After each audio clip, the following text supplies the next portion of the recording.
한국이 괴물을 만들었습니다. 미국 국방 전문지 편집장이 KDDX 설계도를 보고 내뱉은 첫마디입니다. 펜타곤이 발칵 뒤집혔습니다. 캐나다 국방부가 긴급 브리핑을 소집했습니다. 미 해군 전력분석센터 28년 경력 분석관이 폭탄 발언을 쏟아냈습니다. 8조 원짜리 구축함 6척, 전투체계부터 레이더까지 전부 국산이다. 미국 허락 없이 어디든 팔 수 있다. 이건 1550조 시장의 판을 뒤집는 배다. 하지만 진짜 충격은 따로 있었습니다. 한때 미국에서 이지스 전투체계를 통째로 수입하던 나라가 이제 미국이 자국 군함을 맡기고 싶어하는 나라가 된 것입니다. 무기를 사던 손이 무기를 만드는 손으로 바뀌었습니다. 그 충격적인 역전의 전말을 지금 공개합니다. 시작하기 전 구독과 좋아요, 그리고 대한민국 만세 댓글로 한국을 응원해주세요. 지금 전 세계 해군 강국들 사이에서 가장 뜨거운 이름이 하나 있습니다. KDDX, 한국형 차기 구축함입니다. 이 배 하나 때문에 미국 펜타곤에서 긴급 보고서가 올라갔고 캐나다 국방부에서 별도의 분석팀이 꾸려졌습니다.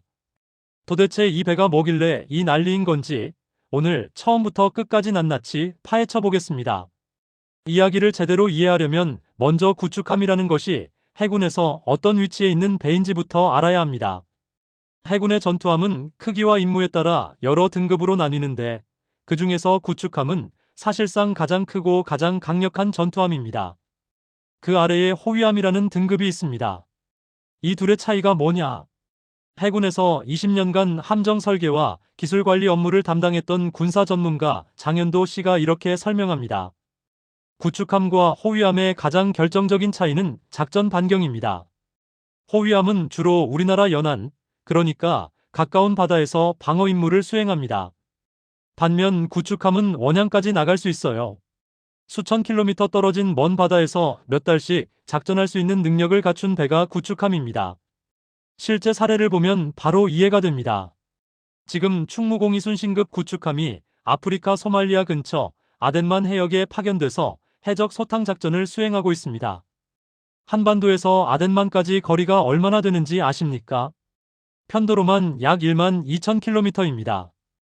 호위함으로는 이 거리를 감당할 수가 없습니다. 연료 탑재량도 승조원 거주 공간도 장기 작전에 필요한 모든 것이 부족합니다. 구축함이라는 등급이 존재하는 이유가 바로 여기에 있습니다. 그런데 구축함이 단순히 멀리 갈 수 있다는 것만으로 중요한 게 아닙니다. 장현도 씨의 설명이 이어집니다. 구축함급이 되면 탐지 능력이 호위함과는 완전히 차원이 달라집니다. 레이더 성능 자체가 급이 다르기 때문인데요. 예를 들어 북한이 탄도미사일을 발사하면 구축함은 그걸 탐지하고 추적할 수 있습니다. 호위함의 레이더로는 탄도미사일 추적이 불가능합니다. 속도가 너무 빠르고 고도가 너무 높아서 호위함 레이더의 능력 밖의 영역이에요. 그래서 우리나라 안보에 있어서 구축함 전력은 선택이 아니라 반드시 필요한 필수 전력입니다. 자, 그러면 이런 의문이 드실 겁니다. 한국에는 이미 구축함이 있지 않습니까? 세종대왕급 이지스함도 있고 최근에는 정조대왕급까지 나왔습니다. 그런데 왜 KDDX라는 새로운 구축함이 또 필요한 걸까요? 배가 부족한 것도 아닌 것 같은데 말입니다. 여기서부터가 오늘 이야기의 진짜 핵심입니다. 방산 분석가 윤재혁 씨가 이 질문에 대해 단도직입적으로 대답합니다. 세종대왕급이든 정조대왕급이든 이 배들은 굉장히 강력한 전투함입니다. 그건 맞습니다. 그런데 이 배들의 심장이라고 할 수 있는 부분, 그러니까 전투체계와 레이더가 전부 미국산이에요. 미국의 로키드 마틴이라는 회사가 만든 이지스 전투체계를 통째로 수입해서 탑재한 겁니다. 이게 왜 문제인지 구체적으로 짚어보겠습니다. 윤재혁 씨의 설명이 계속됩니다. 첫 번째 문제는 라이선스 비용입니다. 미국제 전투체계를 쓰려면 매년 미국에 막대한 사용료를 지불해야 합니다. 이게 배 한 척당이 아니라 운용하는 기간 내내 나가는 돈입니다. 군함의 수명이 약 30년이니까 30년 동안 계속 미국에 돈을 보내야 하는 구조예요. 두 번째 문제는 개량의 자유입니다. 우리 해군이 작전 환경 변화에 맞춰서 전투체계를 업그레이드하고 싶어도 우리 마음대로 할 수가 없습니다. 반드시 미국의 허락을 받아야 합니다. 미국이 일정이 안 맞는다, 우선순위가 아니다 이러면 우리는 기다릴 수밖에 없어요. 우리 배인데 우리가 마음대로 못 고치는 겁니다. 세 번째, 이게 가장 치명적인 문제인데 수출입니다. 미국제 장비가 탑재된 군함은 해외에 수출할 때 반드시 미국 정부의 승인을 받아야 합니다. 미국이 안 된다고 하면 아무리 구매자가 돈을 들고 와도 못 파는 겁니다. 우리가 아무리 좋은 배를 만들어도 미국의 눈치를 봐야 하는 구조인 거죠. 이게 단순히 불편한 수준의 문제가 아닙니다. 국가 안보의 자주권과 직결되는 심각한 문제입니다. 실제로 이런 일이 다른 나라에서 벌어진 적이 있습니다. 특정 국가가 미국제 무기 시스템을 운용하다가 미국과 외교적으로 마찰이 생기면서 부품 공급이 중단된 사례가 있었습니다. 그 순간 수천억 원짜리 첨단 장비가 하루아침에 쓸모없는 고철 덩어리가 되어버렸습니다. 물론 한국은 미국의 핵심 동맹이니까 당장 그런 일이 벌어질 가능성은 낮습니다. 하지만 국방이라는 영역은 최악의 상황까지 대비해야 하는 분야입니다. 만에 하나라도 그런 상황이 오면 우리 해군의 핵심 전투함들이 제 성능을 발휘하지 못하는 사태가 벌어질 수 있습니다. 바로 이 지점에서 KDDX가 등장합니다. KDDX는 한국형 차기 구축함이라는 이름 그대로 선체부터 전투체계, 레이더, 추진체계, 무장까지 핵심 구성 요소 거의 전부를 우리나라가 직접 개발하고 제작하는 배입니다. 국산화율 목표가 85%를 넘습니다. 구축함급에서 이 정도 국산화율을 달성하는 나라는 전 세계에서 미국, 중국, 러시아 정도를 제외하면 찾아보기 어렵습니다. 한국이 그 대열에 합류하는 겁니다. 장현도 씨가 이 부분에서 목소리에 힘을 줍니다. 이게 하루아침에 된 게 아닙니다. 한국 해군과 방산업계가 수십 년에 걸쳐서 차근차근 기술을 쌓아온 결과예요. 호위함부터 시작했습니다. 인천급 호위함을 만들면서 기초를 다졌고 대구급 호위함에서 한 단계 올렸고 충남급 호위함까지 오면서 국산 전투체계와 레이더 기술을 계속 축적해왔어요. 호위함에서 검증된 기술들을 기반으로 이제 구축함급까지 올라가는 겁니다. 호위함까지는 국산화가 어느 정도 진행이 됐었습니다. 그런데 구축함급에서는 상황이 달랐어요. 구축함은 호위함보다 훨씬 복잡하고 고도의 기술이 필요한 배입니다. 그래서 지금까지는 구축함의 레이더나 전투체계는 외국에서 사오는 게 당연시됐습니다. 특히 이지스함은 레이더와 전투체계가 완전히 미국 것이었거든요. 그런데 KDDX에서 이 벽을 깨는 겁니다. 구축함도 완전 국산화 시대가 열린 겁니다. 이건 단순한 기술 발전이 아니라 한국 해군 역사의 전환점이라고 할 수 있습니다. 그러면 KDDX가 구체적으로 어떤 사양을 갖춘 배인지 하나씩 뜯어보겠습니다. 먼저 크기입니다. KDDX의 만재 배수량은 약 8,000톤에 달합니다. 8,000톤이라는 게 감이 잘 안 오실 수 있는데 일반 여객선이 보통 몇백 톤에서 몇천 톤 사이입니다. 8,000톤급 전투함이면 길이가 약 160m, 축구장 하나 반 정도 되는 거대한 배입니다. 이 정도 크기의 최첨단 전투함을 전부 우리 기술로 만든다는 것 자체가 세계 해군 역사에서도 드문 일입니다. 외형부터 기존 군함과 확연히 다릅니다. 가장 눈에 띄는 특징은 스텔스 설계입니다. 레이더에 잡히는 면적을 전문 용어로 레이더 반사 면적, 약자로 RCS라고 하는데 KDDX는 이 RCS를 극도로 줄인 설계가 적용되어 있습니다. 쉽게 말해서 8,000톤짜리 거대한 배가 적의 레이더 화면에는 아주 작은 점으로밖에 안 보인다는 뜻입니다. 적이 우리 배를 발견하기 훨씬 어려워지는 거죠. 이건 전투에서 엄청난 이점입니다. 적이 우리를 발견하기 전에 우리가 먼저 적을 발견하고 선제 대응할 수 있으니까요. 그리고 추진 체계도 혁신적입니다. 전기 통합 추진 방식을 채택했는데 이 방식의 가장 큰 장점은 소음이 획기적으로 줄어든다는 것입니다. 군함에서 소음이 왜 그렇게 중요한 문제인지 장현도 씨가 현역 시절의 경험을 바탕으로 설명합니다. 소음은 군함에서 두 가지 측면에서 치명적인 문제입니다. 첫째는 생존성입니다. 바다 밑에 적 잠수함이 있다고 생각해 보십시오. 잠수함은 수중에서 소리로 적의 위치를 파악합니다. 우리 배의 소음이 크면 적 잠수함이 아주 먼 거리에서도 우리의 위치를 정확하게 알아낼 수 있어요. 반대로 소음이 작으면 적 잠수함이 우리를 탐지하기가 매우 어려워집니다. 소리가 곧 생존과 직결되는 겁니다. 둘째는 승조원들의 삶의 질 문제입니다. 이건 일반 사람들이 잘 모르는 부분인데 군함은 사람이 24시간 상주하는 공간입니다. 승조원들은 거기서 먹고 자고 생활합니다. 그런데 군함 내부는 엄청나게 시끄럽습니다.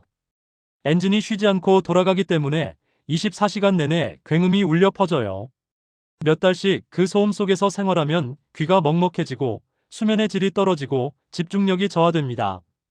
그게 결국 전투력 저하로 이어지는 거예요. 그래서 조용한 배가 전투력에서도 승조원 복지에서도 압도적으로 우월한 겁니다. 제가 현역으로 있을 때 똑같은 도면으로 건조된 함정들을 비교한 적이 있습니다. 동일한 설계, 동일한 재질로 만들었는데도 조선소에 따라 소음 수준이 달랐어요. 같은 설계라도 시공 방법이나 노하우에 따라서 정숙성의 차이가 나는 겁니다. 승조원들 사이에서도 조용한 배에 배치받으면 좋아하고 시끄러운 배에 가면 힘들어했습니다.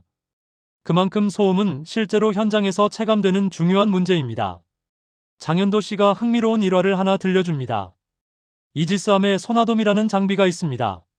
함수, 그러니까 배의 앞부분 수중에 톡 튀어나온 부분인데 이 안에 소나 장비가 들어있어요. 소나는 수중에 음파를 쏴서 적 잠수함이나 수중 물체의 위치를 파악하는 장비입니다. 소나돔은 이 소나를 보호하는 일종의 껍질이에요. 이 소나돔이 원래는 잘 깨지지 않는 물건입니다. 상당히 튼튼하게 만들어져 있거든요. 그런데 운항 중에 특정 조선소에서 건조한 배들의 소나돔만 깨지는 현상이 발생했어요. 같은 도면, 같은 재질, 같은 규격으로 만들었는데 어떤 배는 멀쩡하고 어떤 배는 깨진 겁니다. 해군에서 정밀 분석을 했습니다. 도면을 대조하고 재질을 검사하고 공법을 비교했는데 도면상으로는 차이가 없었어요. 최종적으로 내린 결론은 이건 눈에 보이지 않는 건조 기술과 노하우의 차이라는 것이었습니다. 같은 설계라도 용접 하나하나의 품질, 조립 공정의 정밀도, 수십 년간 축적된 장인 정신 같은 것들이 결합돼서 결과물의 품질에 차이가 생기는 겁니다. 우리나라 조선 산업이 세계 최고라고 불리는 이유가 바로 이런 보이지 않는 기술력에 있습니다. 이제 KDDX에서 가장 혁신적이라고 평가받는 부분을 이야기하겠습니다. 바로 통합 마스트입니다. 통합 마스트는 한국에서 아직 한 번도 실전에 적용된 적이 없는 완전히 새로운 기술입니다. KDDX가 최초로 적용하게 됩니다. 방산 분석가 윤재혁 씨가 이 기술을 상세히 설명합니다. 기존 군함의 상부 구조를 보면 안테나와 레이더가 여기저기 솟아있는 모습이 보입니다. 대공 레이더 따로, 해상 탐색 레이더 따로, 통신 안테나 따로, 전자전 장비 따로 이렇게 각각 독립적으로 설치되어 있어요. 이 방식의 문제점이 세 가지입니다. 첫째, 전파 간섭입니다. 레이더와 통신 장비가 서로 가까이 있으면 전파가 충돌해서 성능이 저하됩니다. 그래서 각 장비 사이에 일정 간격을 둬야 하는데 그러면 필요한 공간이 넓어집니다. 둘째, 레이더 반사 면적 증가입니다. 안테나가 여기저기 튀어나와 있으면 적의 레이더에 잡히기 쉬워져요. 스텔스 설계를 아무리 잘해도 상부의 안테나가 나팔꽃처럼 피어 있으면 다 소용없습니다. 셋째, 유지 보수의 복잡성입니다. 장비가 분산돼 있으면 점검하고 수리하는데 시간과 인력이 더 많이 듭니다. 통합 마스트는 이 세 가지 문제를 한꺼번에 해결합니다. 모든 센서, 레이더, 통신기, 전자전 장비를 하나의 마스트에 평면형으로 통합해서 붙이는 겁니다. 전파 간섭을 줄이고 외형을 깔끔하게 만들어서 레이더 반사 면적을 최소화하고 유지 보수도 훨씬 효율적으로 할 수 있습니다. 함정의 생존성이 획기적으로 높아지는 거죠. 이걸 일상적인 비유로 풀어보겠습니다. 예전에는 사람들이 휴대폰 따로, 디지털 카메라 따로, MP3 플레이어 따로, 내비게이션 따로 들고 다녔습니다. 가방이 무겁고 불편했죠. 만약 이걸 그냥 고무줄로 묶어 놓으면 어떻겠습니까? 무게만 합쳐지고 각각 따로 작동해야 하니까 오히려 더 불편합니다. 그런데 스마트폰이 나오면서 이 모든 기능이 하나의 기기 안에 완벽하게 통합됐습니다. 기기끼리 충돌할 일도 없고 크기는 작아졌고 성능은 오히려 올라갔습니다. 통합 마스트가 바로 그런 기술입니다. 단순히 장비를 옆에 갖다 붙이는 게 아니라 모든 것이 한 몸처럼 작동하도록 설계하는 최첨단 기술입니다. 이 통합 마스트에 탑재되는 핵심 장비가 바로 국산 AESA 레이더입니다. AESA는 능동 전자주사 배열 레이더의 약자인데 일반인이 이해하기 쉽게 설명하자면 이렇습니다. 기존 레이더가 손전등 하나로 어두운 방을 비추는 거라면 AESA 레이더는 수천 개의 작은 조명이 동시에 각각 다른 방향을 비추는 겁니다. 한꺼번에 여러 표적을 추적할 수 있고 하나가 고장 나도 나머지가 계속 작동합니다. 이 레이더의 탐지 성능이 이지스함에 탑재된 미국제 레이더에 필적하는 수준이라서 KDDX를 이지스급 구축함이라고 부르는 것입니다. 장현도 씨가 여기서 중요한 점을 짚어줍니다. 정확하게 말씀드리면 KDDX는 이지스함이 아닙니다. 많은 분들이 혼동하시는데 이지스라는 건 미국 로키드 마틴이 개발한 전투체계의 상표명입니다. 삼성 갤럭시, 애플 아이폰처럼 이지스도 하나의 브랜드명이에요. 이지스 전투체계를 탑재한 배만 이지스함이라고 부를 수 있습니다. KDDX는 이지스 체계를 쓰지 않습니다. 우리가 독자 개발한 전투체계를 탑재합니다. 그런데 이건 약점이 아니라 오히려 더 대단한 겁니다. 남의 브랜드에 기대지 않고 그 수준의 성능에 도달했다는 뜻이니까요. 나중에 KDDX가 성공적으로 운용되면 우리 전투체계도 하나의 브랜드가 될 수 있습니다. 이지스급이라는 표현 대신 우리 이름을 가진 전투체계 브랜드가 탄생하는 거죠. 그건 정말 의미 있는 일입니다. 무장체계도 KDDX의 강점입니다. 한마디로 표현하자면 이 배는 팔방미인입니다. 윤재혁 씨가 무장체계를 하나씩 짚어줍니다. 가장 돋보이는 건 방공체계입니다. 기존의 대함 미사일이나 적 항공기를 요격하는 수준을 넘어서 장기적으로는 탄도 미사일 요격 능력까지 확보할 수 있는 업그레이드 여력을 갖추고 있습니다. 북한의 탄도 미사일 위협이 갈수록 커지고 있는 상황에서 이 능력은 대한민국 안보에 결정적으로 중요합니다. 기본 무장인 함포도 국내에서 제작합니다. 거기에 장거리 함대지 순항 미사일을 탑재할 수 있고 심지어 함대지 탄도 미사일까지 실을 수 있습니다. 바다에서 내륙 깊숙한 곳의 적 목표물을 타격할 수 있다는 뜻이에요. 타격력이 어마어마한 겁니다. 특히 주목해야 할 점은 국산 중거리 대공 유도탄 탑재가 확정됐다는 사실입니다. 지금까지 이지스함에는 미국제 SM 계열 요격 미사일을 사용했는데 KDDX부터는 순수 국산 대공 유도탄을 탑재합니다. 레이더도 국산, 전투체계도 국산, 미사일도 국산. 배의 핵심을 구성하는 거의 모든 것이 우리 기술인 진짜 국산 구축함이 세상에 나오는 겁니다. 여기서 끝이 아닙니다.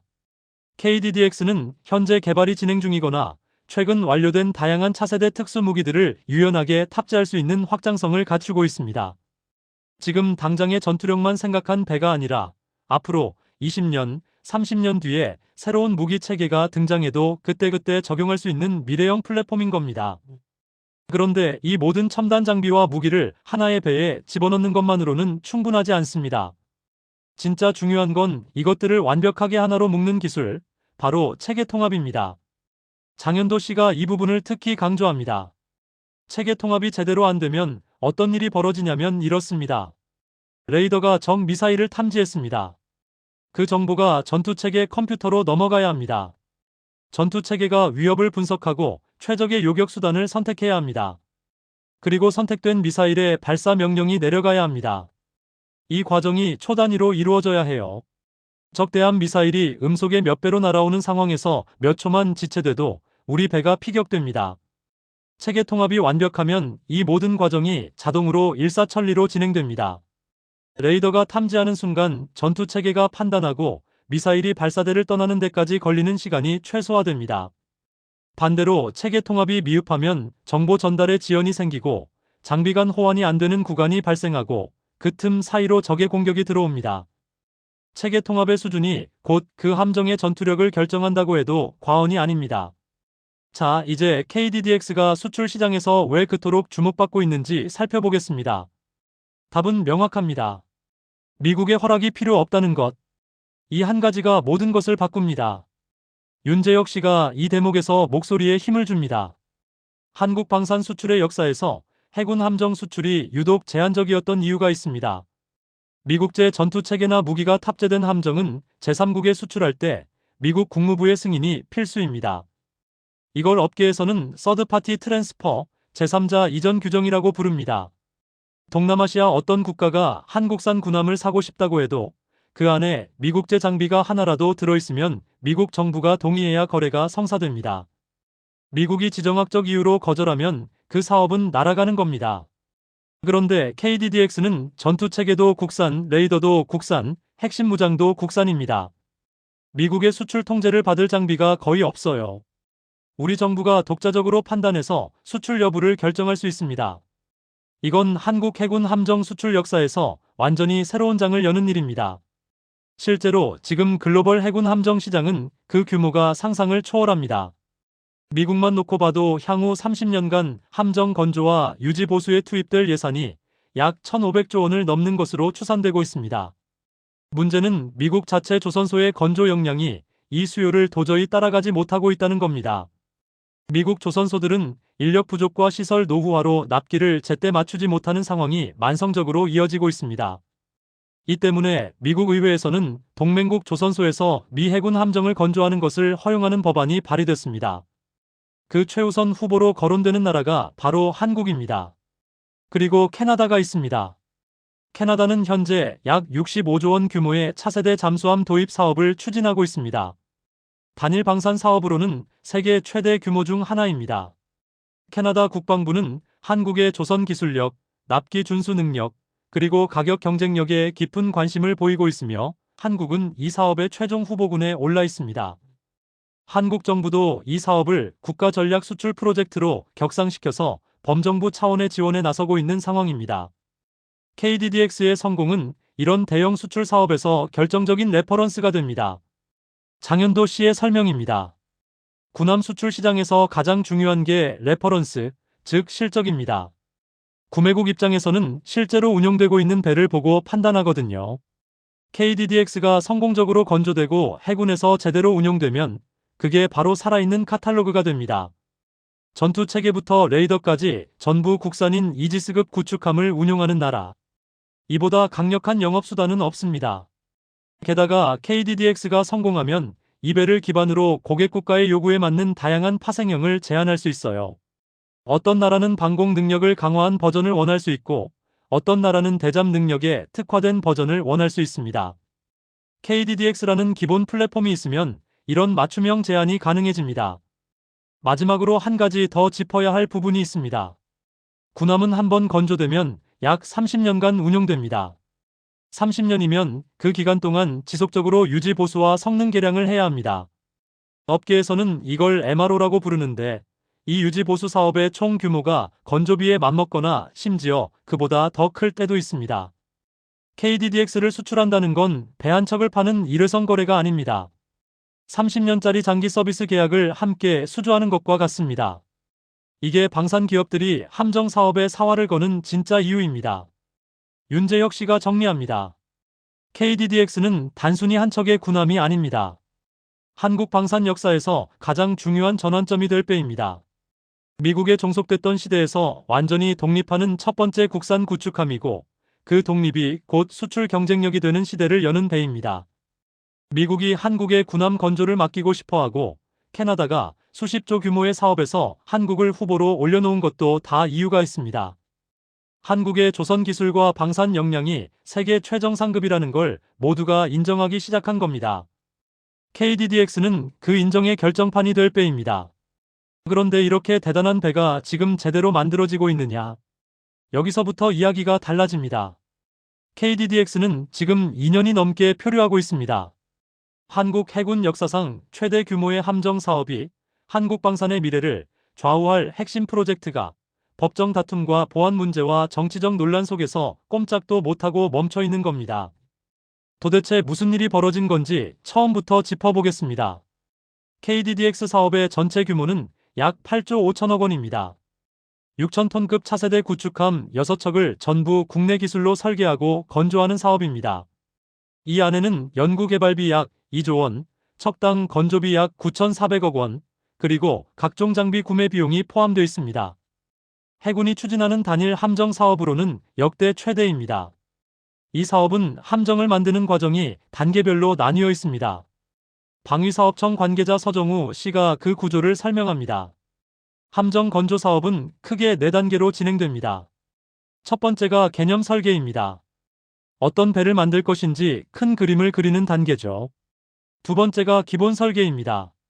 배의 구체적인 형상과 성능 요구 조건을 확정하는 단계입니다. 세 번째가 상세 설계 및 선도암 건조. 실제로 도면을 완성하고 첫 번째 배를 만드는 단계예요. 네 번째가 후속함 건조. 첫 번째 배에서 검증된 설계를 바탕으로 나머지 배들을 만드는 겁니다. KDDX의 경우 개념 설계와 기본 설계까지는 이미 완료됐습니다. 문제는 세 번째 단계, 상세 설계와 선도함 건조 업체를 선정하는 과정에서 터졌습니다. 원래 계획대로라면 2023년까지 기본 설계를 마무리하고 2024년부터 상세 설계에 들어가야 했습니다. 그리고 순조롭게 진행됐다면 2032년경에 첫 번째 배가 해군에 인도될 예정이었습니다. 그런데 지금 2026년 2월입니다. 아직 상세 설계 업체도 확정되지 않았습니다. 최소 2년 이상 지연된 상태입니다. 무슨 일이 있었던 걸까요? 해군 전력 분석관 출신인 박승호 씨가 사건의 전말을 들려줍니다. 사건의 시작은 2020년으로 거슬러 올라갑니다. 당시 기본 설계 업체를 뽑는 입찰이 있었어요. 경쟁 끝에 한 대형 조선소가 기본 설계 우선 협상 대상자로 선정됐습니다. 여기까지는 정상적인 절차였습니다. 그런데 탈락한 경쟁업체 측에서 이 결정이 부당하다며 방위사업청을 상대로 가처분 신청을 낸 겁니다. 그리고 이 과정에서 충격적인 사실이 드러났습니다. 선정된 조선소의 직원이 방위사업청 소속 관계자들과 공모해서 경쟁사의 입찰 서류를 몰래 촬영한 정황이 포착된 겁니다. 경쟁사가 어떤 기술을 제안했는지, 어떤 가격을 썼는지 핵심 기밀이 담긴 서류를 빼돌린 거예요. 이 사건이 터지면서 관련자들이 줄줄이 수사선상에 올랐습니다. 서정우 씨가 말을 이어갑니다. 이건 단순한 비리 사건이 아니었습니다. 국방사업의 공정성과 보안이라는 두 가지 근간을 동시에 흔든 사건이었어요. 방위사업은 국가 안보와 직결되는 사업입니다. 입찰 과정에서 경쟁사의 기밀 서류가 유출됐다는 건 그 사업의 정당성 자체에 의문을 던지는 일입니다. 법적 처벌이 이루어졌고 해당 조선소에는 보안 감점이라는 불이익이 부과됐습니다. 보안 감점이라는 게 뭔지 설명이 필요합니다. 방위사업 입찰에서 업체를 평가할 때 기술 능력, 사업 관리 능력, 가격 등 여러 항목의 점수를 매기는데 보안 감점은 보안 규정을 위반한 업체에 대해 일정 점수를 깎는 것입니다. 이 감점이 적용되면 아무리 기술 점수가 높아도 총점에서 불이익을 받게 됩니다. 박승호 씨가 이 상황의 복잡성을 짚어줍니다. 문제는 이게 단순히 한쪽이 잘못하고 끝나는 구도가 아니라는 겁니다.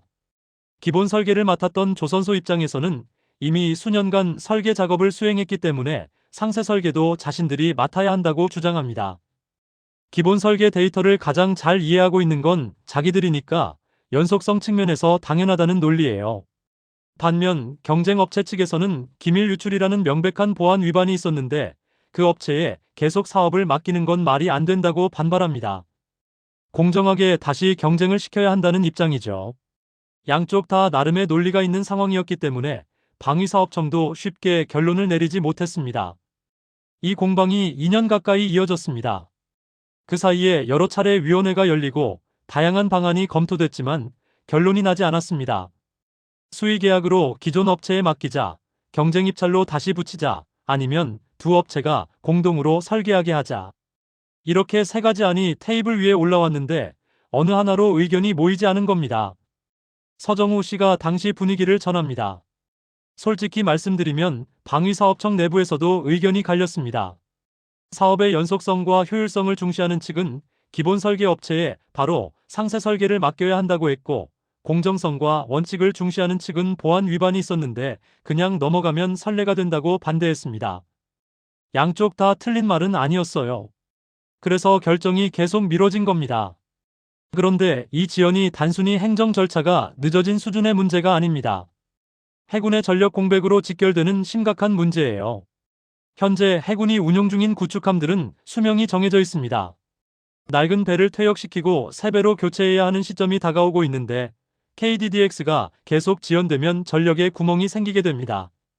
실제로 이 지연이 가져오는 파장은 여러 방면으로 퍼져나가고 있었습니다. 박승호 씨가 구체적으로 설명합니다. 첫 번째로 해군 전력화 일정에 차질이 생깁니다. KDDX는 기존 노후 구축함을 대체할 핵심 전력입니다. 사업이 2년 이상 밀렸다는 건 그만큼 세배를 받는 시점도 뒤로 밀린다는 뜻이에요. 그 공백 기간 동안 우리 해역의 방어력에 빈틈이 생길 수 있습니다. 두 번째는 비용 문제입니다. 시간이 지나면 지날수록 인건비가 오르고 원자재 가격이 변동합니다. 2년 전에 8조 5천억 원으로 잡았던 예산이 지연되면서 더 늘어날 수밖에 없습니다. 국민 세금이 불필요하게 더 들어가는 거죠. 세 번째가 가장 심각한데 수출 기회의 손실입니다. 지금 전 세계 해군 함정 시장이 빠르게 재편되고 있습니다. 각국이 노후 함정을 교체하려는 수요가 폭발적으로 늘고 있어요. 이 시장에서 한국이 선점하려면 KDDX라는 실전 레퍼런스가 필요한데 사업이 지연되면 그 레퍼런스를 확보하는 시점도 늦어집니다. 그 사이에 다른 나라가 시장을 먼저 차지해버리면 기회가 날아가는 거예요. 이 상황에서 대통령까지 나서서 이 문제를 공개적으로 언급했습니다. 2025년 12월 충남 천안에서 열린 타운홀 미팅 자리였습니다. 시민 한 사람이 방산 비리 근절을 요구하는 질문을 했고 대통령이 동석해 있던 방위사업청장을 향해 직접 발언했습니다. 군사 기밀을 빼돌려서 처벌까지 받았는데 거기에 수의 계약을 주느니 하는 소리가 나오고 있다고 들었다. 그런 부분 잘 체크하라. 크든 작든 비리는 비리다. 이 발언이 나오면서 업계와 언론이 술렁였습니다. 서정우 씨가 당시 반응을 전합니다.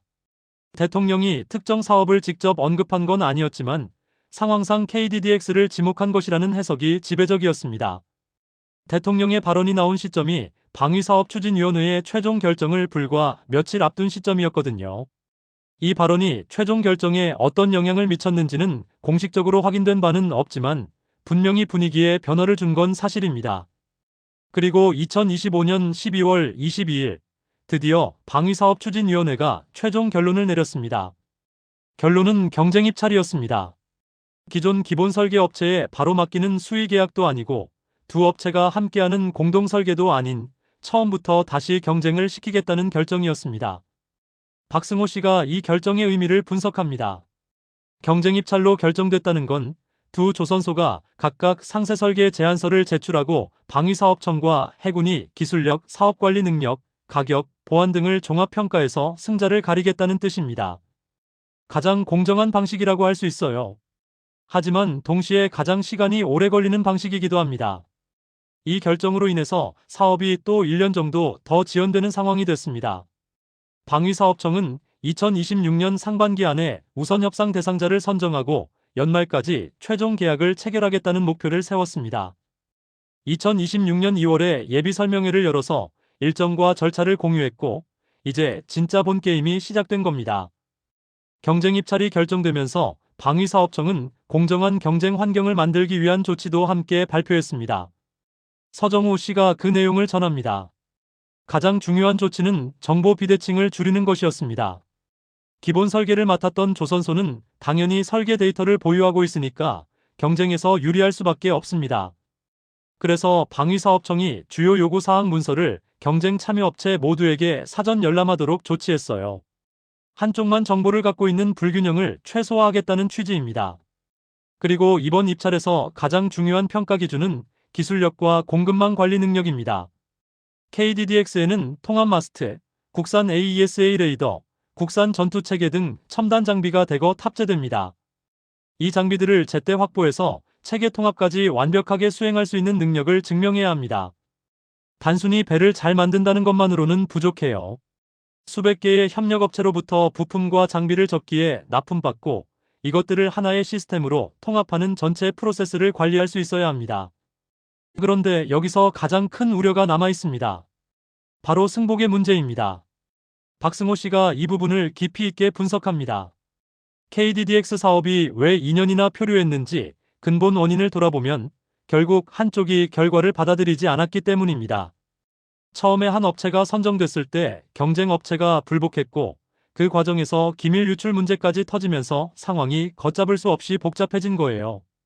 이번에 경쟁 입찰로 다시 승부를 가리더라도 같은 문제가 반복될 수 있습니다.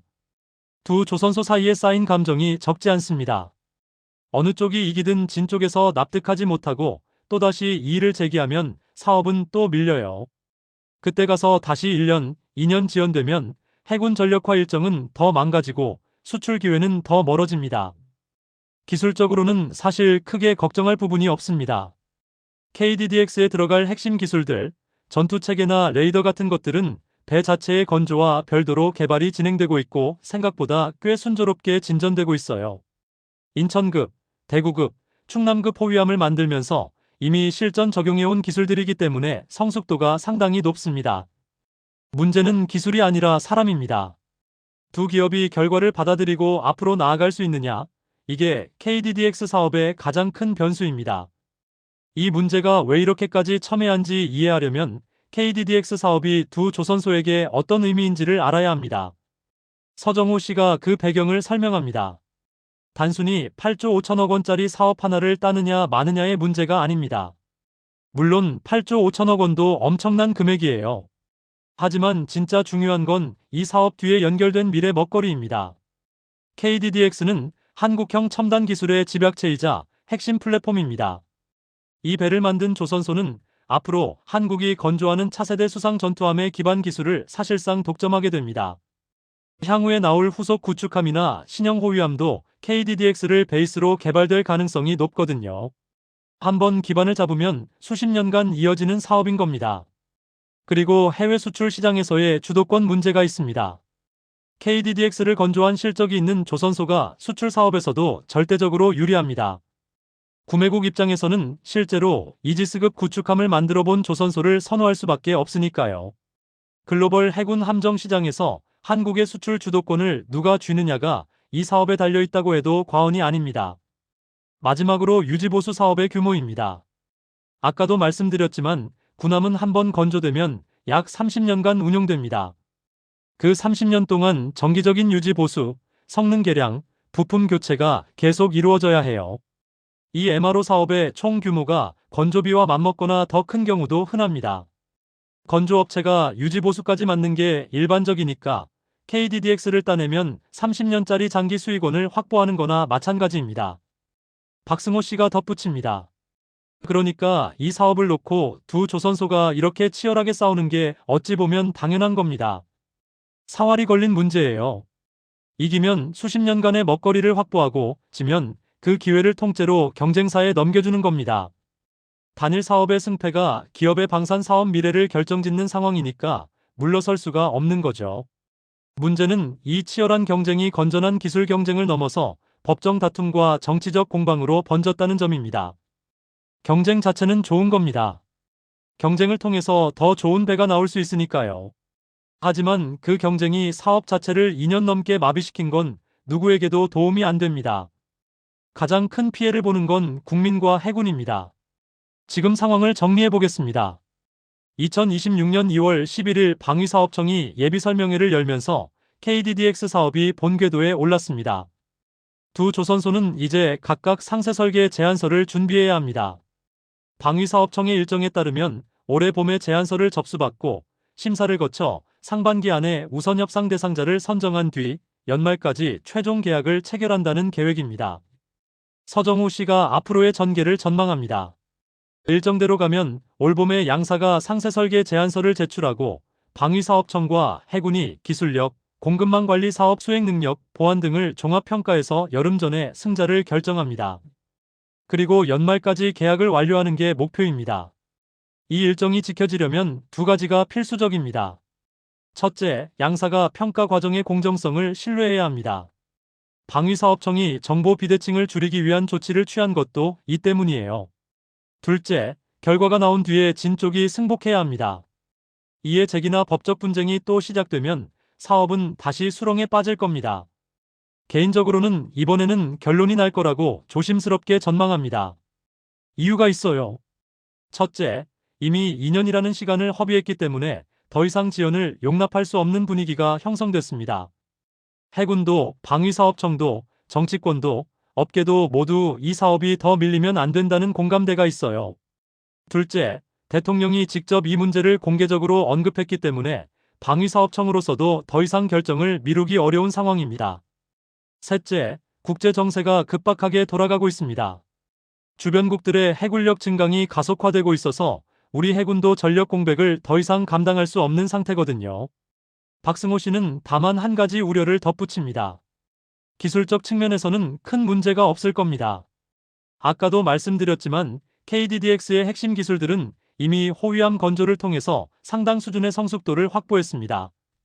전투체계 개발도 별도로 순조롭게 진행되고 있고요.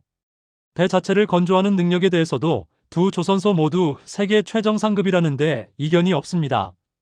제가 유일하게 걱정하는 건 역시 승복의 문제입니다. 이번에야말로 결과가 나오면 양쪽 다 깨끗하게 받아들여야 합니다. 물론 억울한 감정이 있을 수 있어요. 한쪽은 기밀 유출 사건으로 인한 불이익이 억울할 거고, 다른 한쪽은 처음 선정됐을 때의 정당성을 주장하고 싶을 겁니다. 하지만 이 사업은 어느 한 기업의 이익보다 대한민국 해군의 미래가 더 중요합니다.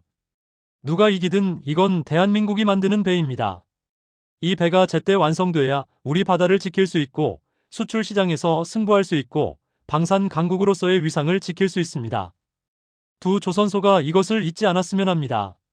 사업 지연이 해군에만 영향을 미치는 게 아닙니다. KDDX 사업에는 수백 개의 중소협력업체가 연결돼 있습니다. 전투 체계를 만드는 업체, 레이더 부품을 납품하는 업체, 함정 내부 장비를 공급하는 업체들이 모두 KDDX 사업 일정에 맞춰서 인력을 고용하고 투자 계획을 세우고 생산 라인을 준비해 왔습니다. 서정우 씨가 이 부분을 지적합니다. 2년 넘게 사업이 표류하면서 이 협력업체들도 큰 피해를 보고 있습니다. 사업이 시작되면 납품을 해야 하니까 미리 준비를 해놓았는데 계속 시작이 안 되니까 투자한 돈이 묶이고 고용한 인력을 유지하기 어렵고 자금 사정이 나빠지는 업체들이 생기고 있어요.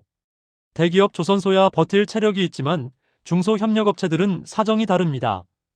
이 지연이 길어지면 핵심 부품을 공급할 업체 생태계 자체가 흔들릴 수 있습니다. 방산 산업은 대기업 혼자 하는 게 아닙니다. 수백, 수천 개의 중소기업이 부품과 기술을 공급하는 거대한 생태계예요. 이 생태계가 건강해야 좋은 무기가 나옵니다. KDDX 사업 지원은 이 생태계에 직접적인 타격을 주고 있는 겁니다. 그리고 국제적인 시각에서도 이 지원은 결코 가볍지 않습니다. 박승호 씨의 분석입니다. 지금 전 세계 해군 함정 시장에서 한국은 가장 뜨거운 이름입니다. 미국이 군함 건조를 맡기고 싶어하고 캐나다가 65조 원짜리 잠수함 사업에서 한국을 유력 후보로 보고 있고 동남아시아와 중동 국가들도 한국산 함정에 높은 관심을 보이고 있어요. 이런 상황에서 한국 내부에서 가장 핵심적인 함정 사업이 2년째 표류하고 있다는 건 대외적으로도 좋은 신호가 아닙니다. 구매국 입장에서 보면 자국 사업도 제때 진행 못하는 나라가 우리 사업을 제때 해줄 수 있겠느냐는 의문을 가질 수 있거든요. 물론 KDDX 지원의 원인이 기술적 문제가 아니라 행정적, 법적 문제라는 건 업계에서는 다 알고 있습니다. 하지만 최종 구매 결정을 내리는 정치인이나 관료들은 그런 세부 사항까지 이해하지 못할 수도 있어요. 그래서 하루라도 빨리 이 사업을 정상 궤도에 올려놓는 게 수출 전략 차원에서도 급한 겁니다. 이제 모든 시선이 2026년 상반기에 쏠려 있습니다. 이번 경쟁 입찰에서 공정한 평가가 이루어지고 패자가 결과를 받아들이고 사업이 정상적으로 굴러가기 시작한다면 KDDX는 빠르면 2030년대 초반에 한국 해군에 인도될 수 있습니다. 하지만 또다시 불복과 법적 분쟁이 벌어진다면 그 시점은 더 멀어질 것이고 한국 해군은 전력 공백이라는 심각한 위험에 노출될 것입니다. 장현도 씨가 한마디를 보탭니다. 경쟁은 좋은 겁니다. 더 좋은 배를 만들기 위한 경쟁은 환영합니다. 하지만 경쟁의 목적은 더 나은 결과물을 만드는 데 있지 상대방을 짓밟는 데 있지 않습니다. 두 조선소 모두 세계 최고의 기술력을 가진 자랑스러운 한국 기업들입니다. 이번 기회에 기술로 정정당당하게 승부하고 결과에 승복하고 승자는 최고의 배를 만들어서 대한민국 해군의 미래를 책임져 주길 바랍니다. 자, 그러면 이제 가장 중요한 질문을 던져보겠습니다. KDDX가 실제로 한국 해군에 배치되면 우리 바다는 어떻게 달라지는 걸까요? 그리고 전 세계 해군 함정 시장의 판도는 어떻게 바뀌는 걸까요? 결론부터 말씀드리면 바뀌는 정도가 아니라 완전히 뒤집힙니다. 먼저 한국 해군의 변화부터 살펴보겠습니다. 군사 전문가 장현도 씨가 큰 그림을 그려줍니다.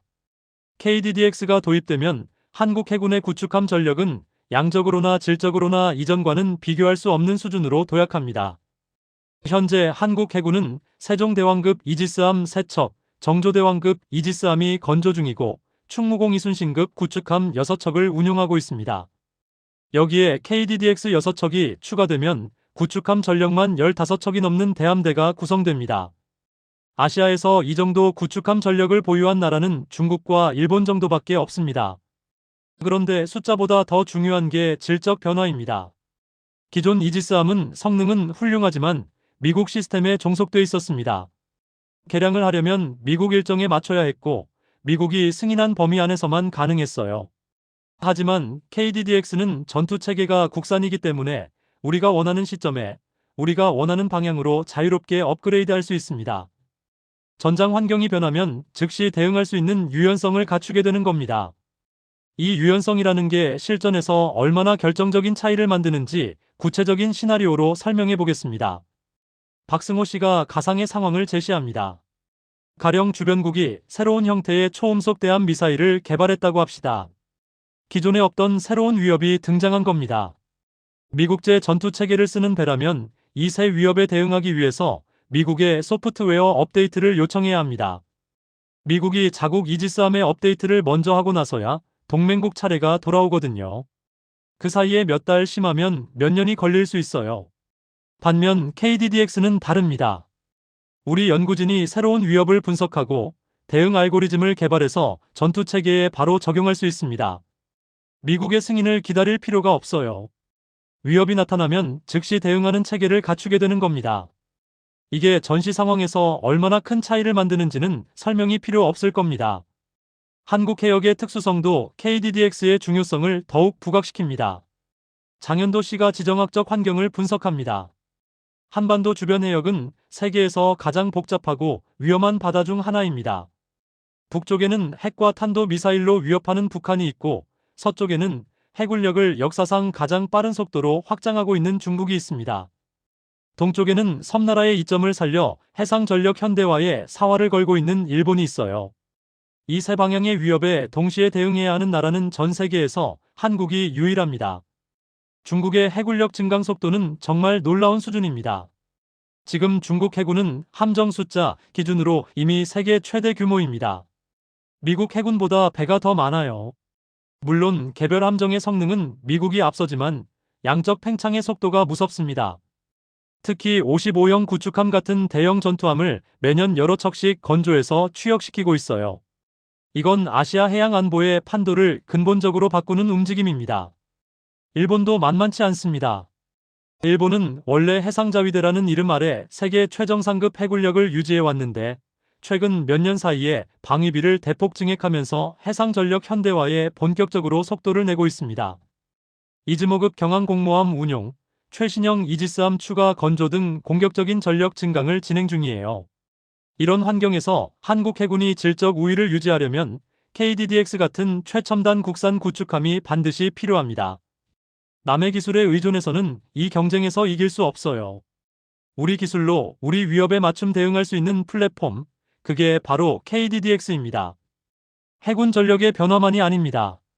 KDDX는 한국 방산 수출의 미래를 결정짓는 열쇠이기도 합니다.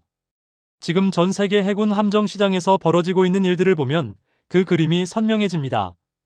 방산 분석가 윤재혁 씨가 글로벌 시장의 흐름을 짚어줍니다. 지금 전 세계적으로 해군 함정 교체 수요가 폭발하고 있습니다. 냉전 시대에 건조된 군함들이 대거 수명을 다하고 있어요.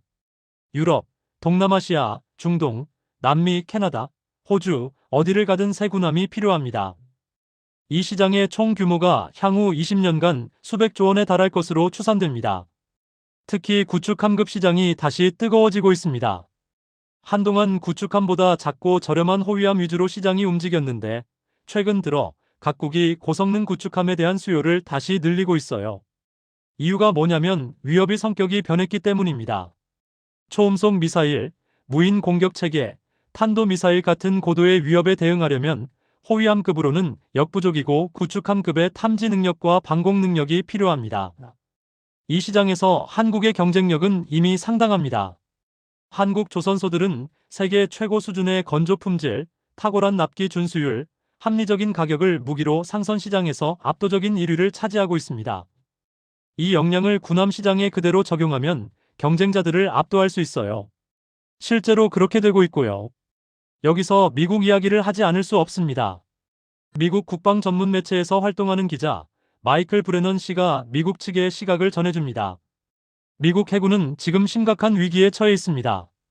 중국 해군에 맞서기 위해서 함정을 대폭 늘려야 하는데 미국 조선소들이 수요를 감당하지 못하고 있어요.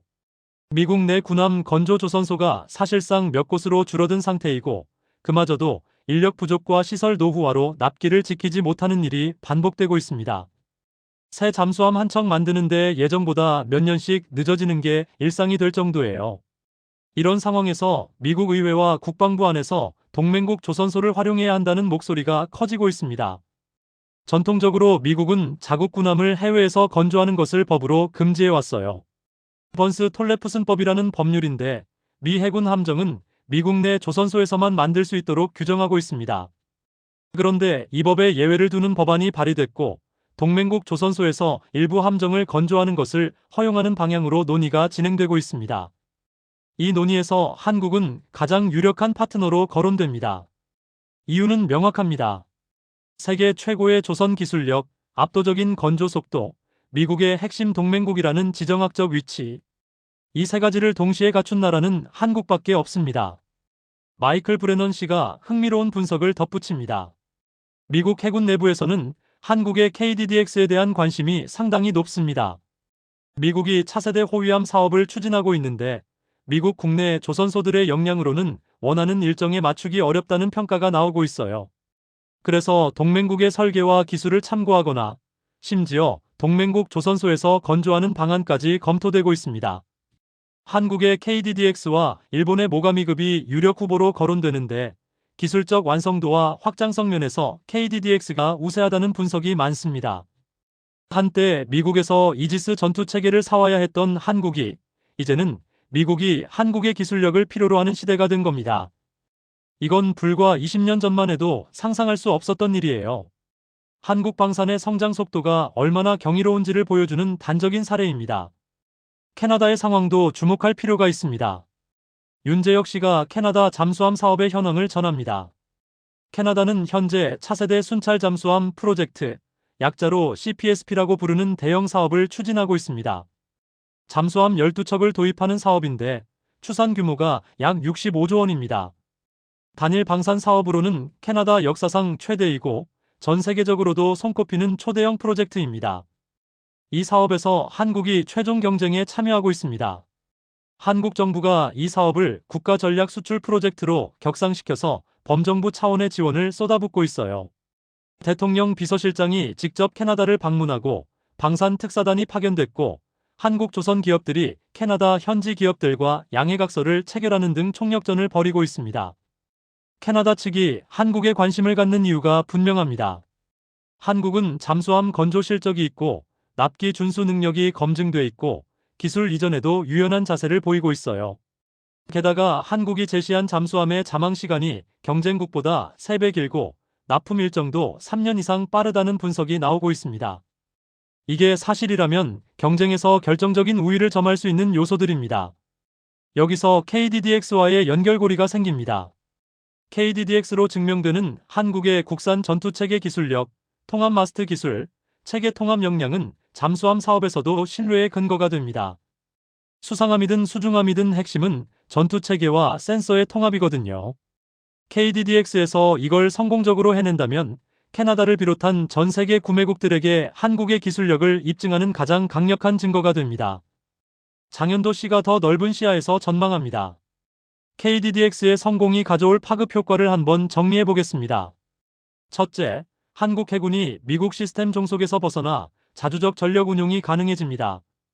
전투체계 업그레이드, 무장 교체, 성능 개량을 우리 의지대로 할 수 있는 시대가 열립니다. 둘째, 한국형 전투체계가 하나의 글로벌 브랜드로 성장할 수 있습니다. 지금까지 해군 전투체계 시장은 미국의 이지스, 유럽의 몇몇 체계가 독점하고 있었어요.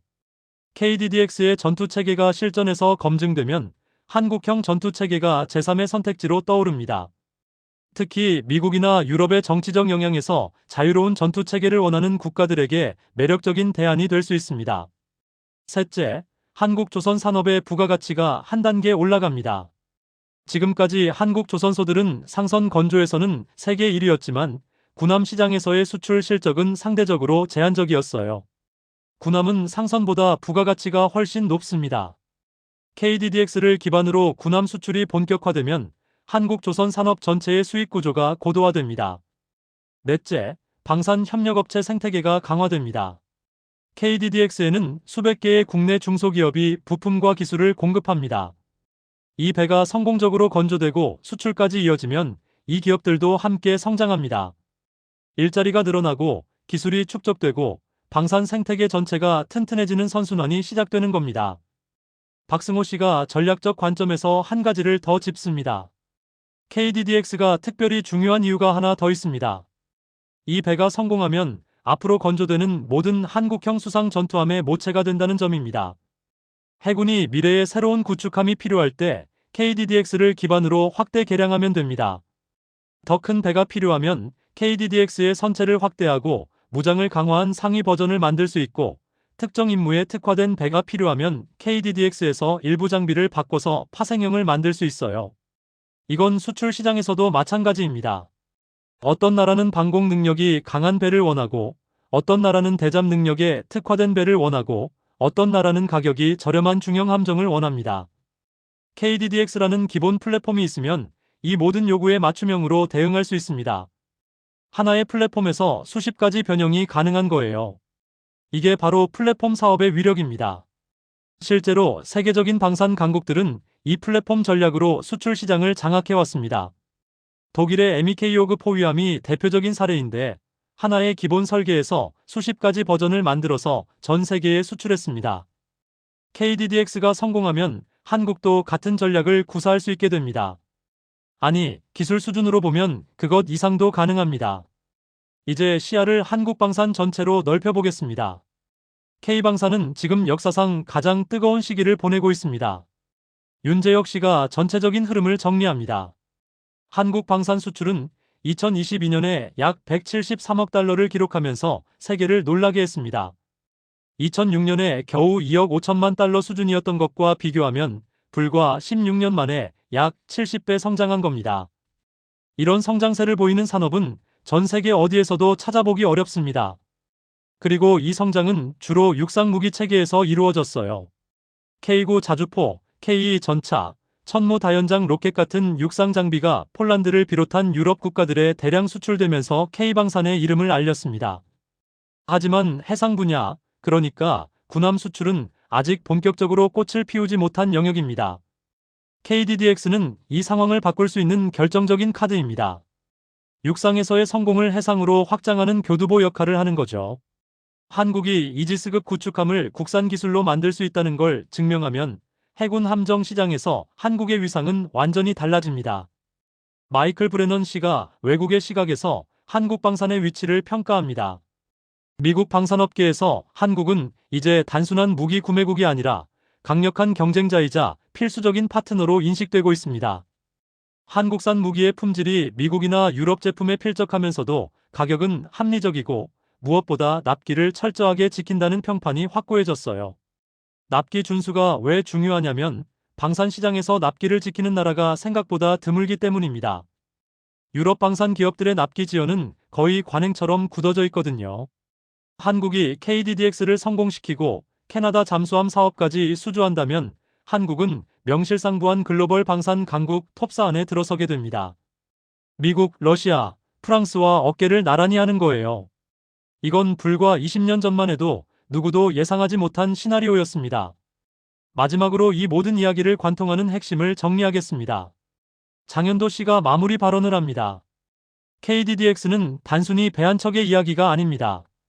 한국이 무기를 사는 나라에서 무기를 만들고 파는 나라로 완전히 변모하는 과정의 결정적 장면입니다. 미국에서 이지스 체계를 통째로 수입하던 나라가 이제는 미국이 군함 건조를 맡기고 싶어하는 나라가 됐습니다. 캐나다가 65조 원짜리 사업에서 한국을 최우선 후보로 올려놓은 것도, 전 세계가 K방산을 주목하는 것도 이 모든 것의 밑바탕에 한국의 기술력이 있습니다. 하지만 기술만으로는 안 됩니다. 2년 넘게 표류한 KDDX 사업이 그걸 증명했습니다. 아무리 좋은 기술이 있어도 내부 분쟁으로 사업이 멈추면 그 기술은 빛을 볼 수 없습니다. 지금 한국 앞에 놓인 기회는 역사적입니다. 미국 함정 시장의 빗장이 열리고 있고 캐나다가 문을 두드리고 있고 전 세계 해군이 세배를 원하고 있습니다. 이 기회의 창이 영원히 열려 있지는 않습니다. 윤재혁 씨가 최종 정리를 합니다. 2026년은 KDDX에게 운명의 해입니다. 올 상반기에 사업자가 결정되고 본격적인 상세 설계에 들어가면 한국 방산의 새 시대가 열립니다. 반대로 또다시 분쟁과 지연이 반복되면 우리가 놓치는 건 단순히 배 한 척이 아니라 세계 시장에서의 주도권입니다. 지금 이 순간에도 중국은 55형 구축함을 찍어내고 있고 일본은 이지스 시스템함을 새로 건조하고 있고 유럽은 차세대 호위함 사업을 추진하고 있습니다. 세계는 한국을 기다려주지 않습니다. KDDX의 시계가 멈춰 있는 동안 경쟁국들의 시계는 쉬지 않고 돌아가고 있었습니다. 다행히 이제 움직이기 시작했습니다. 방위사업청이 예비 설명회를 열었고 경쟁 입찰의 절차가 가동됐습니다. 이 배가 바다에 떠야 합니다. 한국의 기술이 담긴, 한국의 자존심이 담긴, 한국의 미래가 담긴 이 배가 태극기를 달고 대양을 항해하는 날이 와야 합니다.